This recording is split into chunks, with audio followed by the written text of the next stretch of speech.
नमस्कार दोस्तों, एक बार फिर से स्वागत है आपके अपने चैनल VIIC में। और मैं अमित कुमार सोनी सभी व्यूअर्स का हार्दिक अभिनंदन करता हूं, स्वागत करता हूं। दोस्तों, कहूंगा वही कि सब्सक्राइब जरूर कर लें चैनल को, शेयर भी करें, वीडियो को पसंद आता है तो लाइक करें और बेल आइकॉन पर प्रेस जरूर करें, जिससे कि नोटिफिकेशन आपको लेटेस्ट अपडेट के बारे में लगातार मिलता रहे, कंटिन्यू मिलता रहे। दोस्तों, वैसे तो राजनीति में दो अलग अलग पार्टियां हैं और दोनों पार्टियों के राजनेता हमेशा एक दूसरे पर आरोप और प्रत्यारोप लगाते रहते हैं, एक दूसरे के ऊपर छींटाकशी करते रहते हैं और एक दूसरे के ऊपर वाद और विवाद उनका चलता रहता है। एक दूसरे के कामों को गिनाना, उनकी कमजोरियों को निकालना, यही एक पार्टी का दूसरे पार्टी के प्रति लगातार ये कार्य करना बना हुआ है।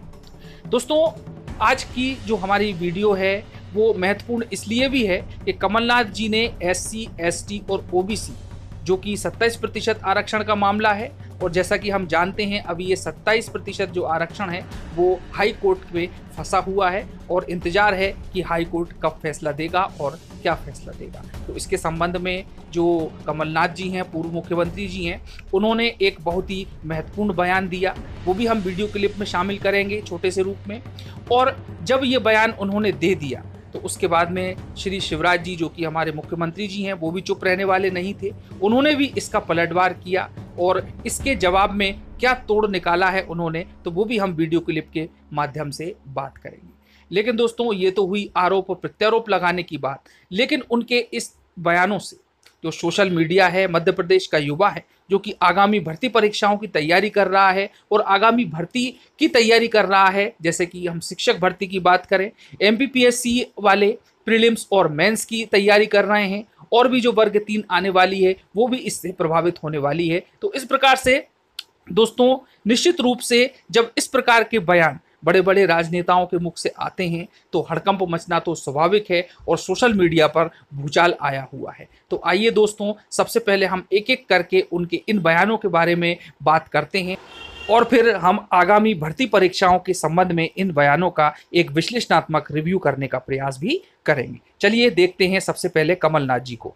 अभी भेंट करी, उन्हें अवगत कराया कि हमारे प्रदेश के अनुसूचित जनजाति SC, ST कितने असुरक्षित हैं। कितनी घटनाएं हुई हैं ये देश के इतिहास में नहीं हुई।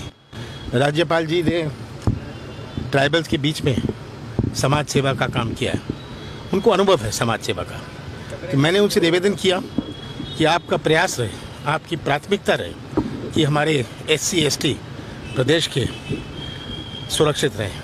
इतनी बड़ी संख्या में SC, ST कहीं नहीं है, ये किस तरह सुरक्षित रहे। मैंने उनको अवगत कराया कि आज अपने प्रदेश का हर वर्ग परेशान है। हमारा किसान परेशान है, हमारा छोटा व्यापारी परेशान है, नौजवान बेरोजगार घूम रहे हैं, बेरोजगारी घट नहीं रही, बेरोजगारी बढ़ रही है, हमारी अर्थव्यवस्था चौपट है, हमारी आर्थिक गतिविधि समाप्त है।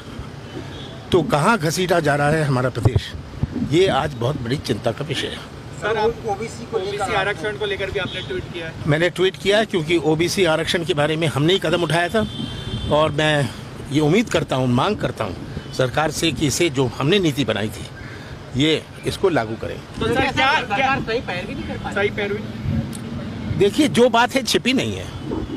आज जो मैं कह रहा हूँ, मुझे ये बयान या घोषणा के माध्यम से नहीं कहना। आज जनता गवाह है, आज जनता गवाह है अपना प्रदेश कहाँ है और कहाँ जा रहा है। सर, नेमावर का मुद्दा।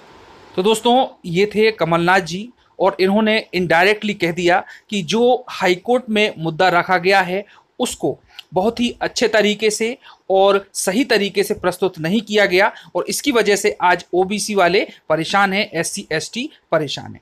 अब चलिए बात करते हैं हम शिवराज सिंह जी की कि उन्होंने इसके विपरीत क्या जवाब दिया है, क्या पलटवार किया है उनके इस बयान पर। सर, कल कमलनाथ ने मुलाकात की थी। सर, SC, ST वर्ग को लेकर कल कमलनाथ मिले राज्यपाल से। OBC आरक्षण को लेकर भी उन्होंने कहा कि वर्तमान सरकार नहीं ये मुद्दा उठा रही है। जितना नुकसान कांग्रेस ने सूचित जाति, जनजाति या पिछड़ा वर्ग हो उनका किया है, कोई कर ही नहीं सकता। अब पिछड़े वर्ग को केवल वोट बैंक के लिए